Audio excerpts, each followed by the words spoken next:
وعليكم كي دايرين. المهم قلت نشارك معكم اليوم كنقسم هذا الدجاج هذا، وقلت نشارككم معكم كيفاش كندير انايا الدجاج. هنايا عندي 3 دجاجات من بعد ما غسلتهم مزيان بالحامض والملحه، غسلتهم مزيان نقيتهم. وحده جوج قطعتهم هكا، ها هما حطيتهم في البلاطو من بعد ما فرشت لواحد الميكا وقطعو وفرشتهم كاملين حطيتهم.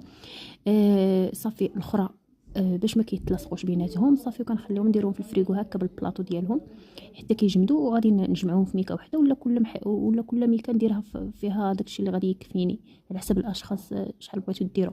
هنا داك الصدر ديالهم بجوج راني قطعته هنايا ديما كنحتاجوه في الحشوات، غادي نقسمو حتى هو بجوج ميكات ولا 3 على حسب داكشي اللي غادي ندير.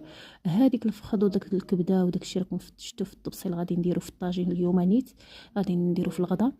هذا الحق زعما. المهم ديروا نتوما على حسب الاشخاص. هنا عندي هذه الدجاجه هذه، دائما فاش نجيب الدجاج كنخلي واحد الدجاجه كنحمرها هكا للدراري. المهم تنحمروا شي دجاجه هكا والاخر كنقطعوا.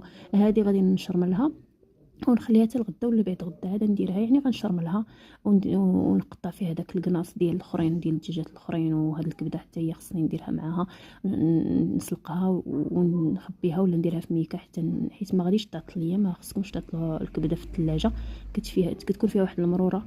كلشي علاش غادي نديرها مع الدجاجه هذه، راه ما تعطلش بزاف، راه غير غدا ولا بعد غدا غادي ان شاء الله نحمرها. غير غادي نشرملها دابا صافي ونخشيها باش تشرب مزيان العطريه ديالها. كيجي زوين الدجاج فاش كتشرمليه وديريه في الفريغو باش تبغي طيبيه، كيجي زوين. صافي هادشي اللي كاين. هاد العنق حتى هما كلشي غنقطعوه ونشرملو ونديروه حتى نبغي نوجدو تكون واجده. كما قلت لكم هاد الصدر ضروري تحتفظوا به. دابا راه الحشوات جايين ان شاء الله في الطريق، غادي نبقاو نعمروا به الخبيزات. وهذا هنا الصدر كنقول لكم راه ماشي كنقشرو كامل نخلي فيه العظم، راه ضروري كنخليو فيه شويه الحمى. ايوا صافي غتجمد ليا وغنجمعها في ميكا وحده ولا نقسمها في ميكات. هادشي